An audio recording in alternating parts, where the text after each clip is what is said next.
ಮನಿ doubling ಆಸೆ ತೋರಿಸಿ 4.79 ಕೋಟಿ ವಂಚನೆ ಮಾಡಿದ ಆರೋಪಿ ವಿರುದ್ಧ ಚಿಕ್ಕಜಾಜೂರು ಪೊಲೀಸ್ ಠಾಣೆಯಲ್ಲಿ ಪ್ರಕರಣ ದಾಖಲಾಗಿದೆ.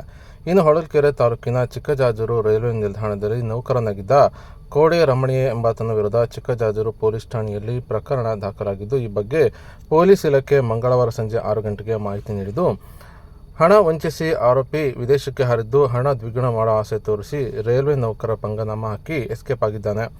ಇನ್ನು 106 ಜನ ರೈಲ್ವೆ ನೌಕರರಿಂದ ಸುಮಾರು 4.79 ಕೋಟಿ ವಂಚಿಸಿ ಪರಾರಿಯಾಗಿದ್ದಾನೆ. ಈ ಸಂಬಂಧ ವಂಚನೆಗೊಳಗಾದವರು ಚಿಕ್ಕಜಾಜೂರು ಪೊಲೀಸ್ ಠಾಣೆಯಲ್ಲಿ ದೂರು ನೀಡಿದ್ದು, 60 ದಿನಗಳಲ್ಲಿ ಹಣ ದ್ವಿಗುಣ ಮಾಡಿಕೊಡುವುದಾಗಿ ವಂಚನೆ ಮಾಡಿ ಈತ ಪರಾರಿಯಾಗಿದ್ದಾನೆ.